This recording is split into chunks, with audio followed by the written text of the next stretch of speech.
Okay, students, this is part 2 of 2B, and I just wanted to break it down into like little small chunks in case you don't have much time. You're able to come back to this and review more material and watch the videos. So previously, I had talked about the oral cavity, the tongue, the pharynx, the digestive system as far as us being able to speak and talk and things of that nature. And now I'm going to elaborate more on the speech side. Touched on it a little bit, how we're able to speak or what we use to speak, the tongue, etc. And now I'm going to talk about what's called the voice box. So the larynx is a complex structure located immediately below the pharynx. The larynx can be palpated at the thyroid cartilage or the Adam's apple. We know for the most part, the Adam's apples are pretty prominent as far as being able to see it on the outside, at least the shape of it on males, where it's not as prominent and distinctive on females. So the larynx consists of 9 cartilages and numerous muscles and ligaments. These structures combine to protect the lower airway during breathing, swallowing.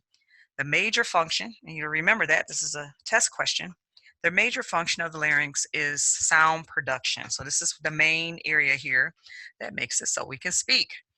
So in general, from here down on the trachea is considered the lower area. That's the beginnings of the lower area. But from here up is considered the upper area. So we're still in the upper airway section, okay? So the epiglottis, which we saw like the cartilage part of it in this diagram. The epiglottis itself is a flat cartilage that extends from the base of the tongue backward and upward. Its function is to protect the lower airway during swallowing. So it's almost like a flap. If you think of a toilet seat that you have in your bathroom, how it has a flap on the top to open and to close and cover the seat on the toilets, it's almost the same hinge-like movement. So the epiglottis goes over the airway to protect it from liquids or food or what have you, so it doesn't go into the lungs. So it attaches anteriorly to the hyoid bone by ligaments, and this pointed stalk attaches to the thyroid cartilage below. So the epiglottis is 2 to 4 centimeters in length, 2 to 3 centimeters in width, and about 2 to 5 millimeters in depth. Here's a little picture of the epiglottis.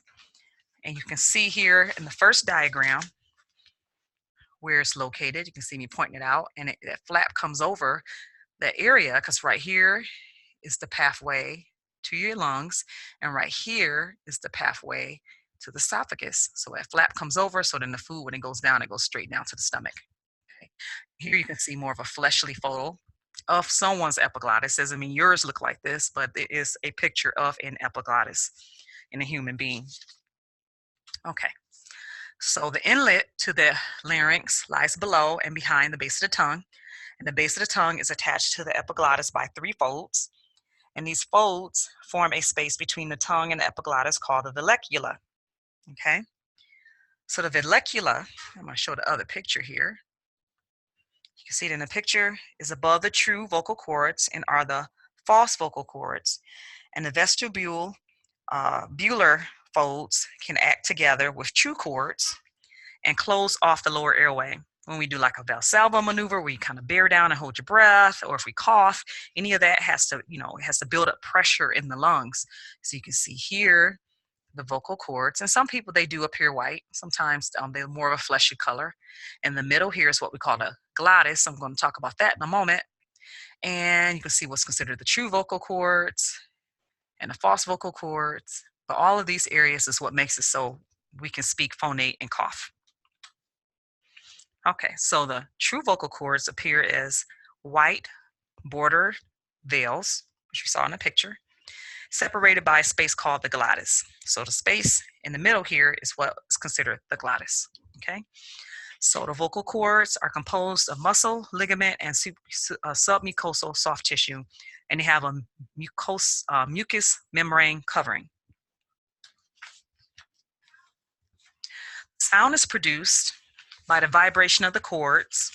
The distance between the vocal cords changes with adduction, meaning to close, and abduction, meaning to open, of the arytenoid cartilage. So you can see a picture here of the front of where the vocal cords will be. And when they close, it's considered abduction. And when they open, that's when you take that breath in, take a deep breath in, the vocal cords open. That's why when we extubate a patient, we have them take a deep breath in so those vocal cords are open real wide, and then we have them cough, and it helps to push the mucus out behind it. You can kind of see them side by side here in the photo. Okay. So the border of the larynx is formed by a ring called the cricoid cartilage, and the cricoid cartilage is the only ridge structure that completely encircles the airway. And I have a little picture here to show you. It completely encircles the airway because remember, the airway starts from the trachea down. Okay. And so the cricoid ring is the narrowest portion of the infant's airway because their anatomy is slightly different. So it doesn't take much to close off their airway.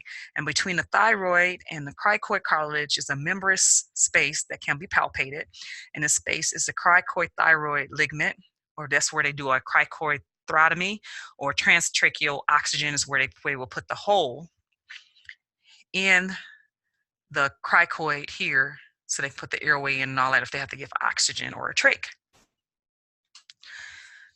So that information concludes the upper airway unit 2B, but I'm going to continue on just a little bit because I want to have more time to do a Kahoot review with you in class. So in order for me to do that, I need to go a little bit into the next section, which covers the lower airways. And remember, this lower airway information, that's going to be on your midterm. It's not going to be on Unit 2 exam. Unit 2 exam is going to be 2A and 2B. The only part of 2B is the upper airway. Okay, just so that's not confusing.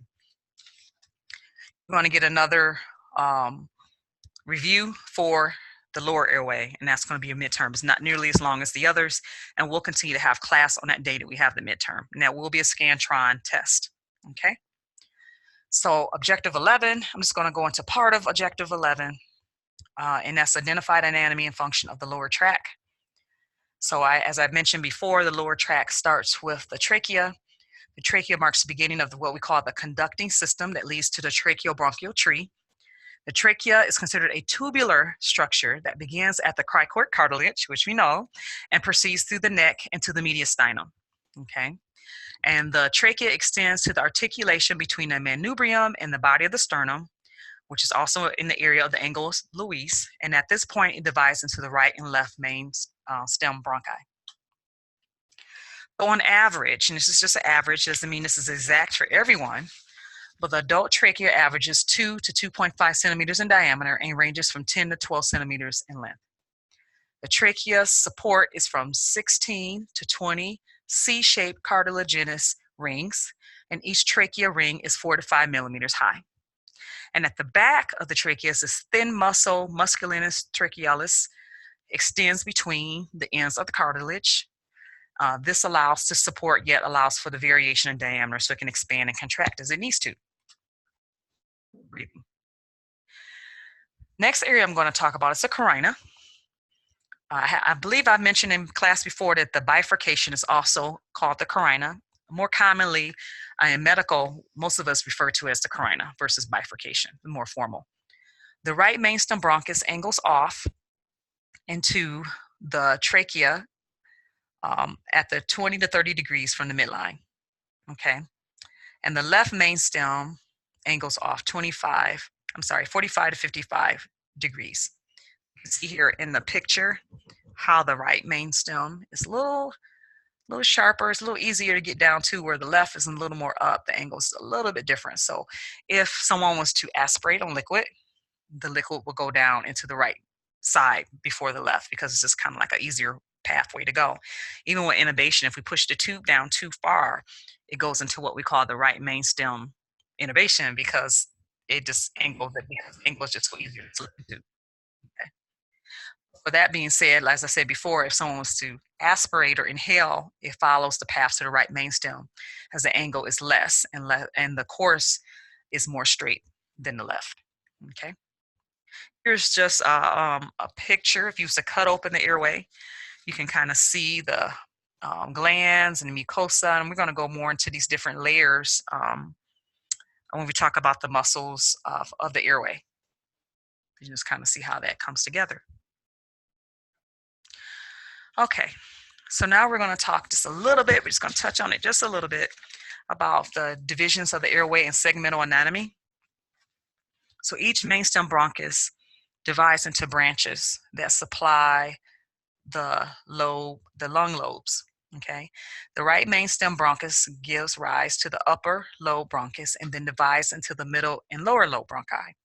So the left mainstem bronchus divide into the upper and the lower lobe bronchi, and the division of the left upper lobe, the lingula, corresponds to the right middle lobe. So basically saying all that verbiage that the left side lingula, even though it doesn't have a middle lobe, corresponds if you was to kind of put them almost side by side to the right middle lobe. Okay. And then the right upper lobe is similar to the right upper lobe of the right lung. You can see here the different segments. They have numbers on them that correspond with science. If they were to describe something in the lung and where the area was, scientifically, these are the way it will be described. Okay. So they have the different segments with the different numbers. I don't know what that's for. But in general, the bronchopulmonary segments, the lobes of the lungs, as we said before, you have the lung, the whole lung, and then the lung divides into lobes, and then the lobes divide into bronchopulmonary segments. And there are 10 bronchopulmonary segments on the right. Of course, it's bigger. That would make more sense. And then there's 8 on the left. The left is more narrow, but longer. It's more 8 on the left side. So the bronchopulmonary segments are named based upon the location or position within the lung lobe. As we know before about when we learned about the different positions and areas of the chest, same thing for like the lung. So you got the apical, which we know is at the top, posterior, anterior, areas of the thorax. We also have that with the lungs as well. So you can see a picture of how it's divided up. You got the upper lobe, apical, posterior, anterior, and so on and so forth, all the way down and around the lungs. And here you can see a picture that better describes the segments and which part of the lung has so many segments, and from the right versus the left. And this is just another view of it. The different views, posterior, anterior, lateral. You can see where the carina is. Okay. This is just maybe the last 2 sections I'm going to go over here. And that's the airway divisions. So the bronchi continues to divide into smaller and more numerous airways. The lobar bronchi divide into segmental bronchi, and the segmental bronchi divide into what's called the subsegmental bronchi. So it starts off with the big airways, and then it goes down and gets smaller and smaller and smaller as it leads down to the alveolus. The segmental bronchi further divide into the terminal bronchi, and as division of the airways progress, the supportive cartilage rings of the trachea is replaced by patches of cartilage in the lower division airways. So some of those areas down in the lower airways have stronger supportive systems, and then as you go farther down, it becomes like elastic tissue. Okay, so you can see here, according to the structure, which areas have cartilage, which ones have no cartilage walls, which ones have supporting structures in the graph. So bronchioles, as the airways continue to divide until the bronchioles arise, and then the bronchioles begin at what we call the 5th to 14th generations below the segmental branch. So as it starts at the main bronchus, it goes down and down and down, and they call those generations. As they go down, get smaller and smaller and smaller. So the bronchioles are 1 to 2 millimeters in diameter and are referred to as the small airways, and the bronchioles are considered the smallest conducting airways too. So you can closer look here at the tracheobronchial tree. You can see it's very obvious here. Here's the right main stem bronchus, and then as you see, it goes down. You're down here at the main stem bronchus, lobar bronchi, segmental bronchus. Then you got the terminal bronchus, segmentals right here. No, lobar bronchi is here. Segmentals here. Then you got the terminal bronchioles, which you can tell they're getting very small. And then it continues down, and then you have the alveolar ducts and the alveolus. With the furthest division, the number of airways increase. The cross-sectional area of the conducting system is at the level of the terminal bronchioles, which is 20 times greater than the trachea. So this increase in the cross-sectional surface areas, that means if you was to splice it open and lay it out, cross-sectional area is a little bit bigger. Because they're so small as you're leading down, it reduces the flow of the rate of the inspired gas. So it starts off really turbulent and fast in the right mainstem bronchus, and as it goes down, because the airways get smaller, the gas slows down as well. Okay, so by the time the inspired gas reaches the alveolus, the flow rate is equivalent to diffusion, where it just kind of floats across. So as this laminar flow develops, the work of breathing decreases. So you can see here, upper airway fast turbulent flow up here towards the top, and then as it gets down to which would be equivalent to this area in the video picture, it starts to slow down and it gets slow once it gets past the terminal bronchial area further down in here. Okay, this is just a picture to kind of show you the difference between what we call the conducting zone and the gas exchange area, which is called the respiratory zone. So once you start getting down from about 17 to generation 17 down, this is kind of where the gas exchange takes place down here. But this is just like the conducting areas. Think of it as like conducting a train. It's just kind of carrying everything. But then once it gets down past this point, that's where all the diffusion and all that take place. So I'm going to stop right here. I'm going to continue in class the tissues of the conducting airways. I hope this is very beneficial to be able to still get a little bit of information that was missed in class. I have a few like test your knowledge questions afterwards, just to kind of tie everything together. And I hope you have a good rest of the week. Give yourself time to get all of this done, and I will see you on Tuesday. Have a great day.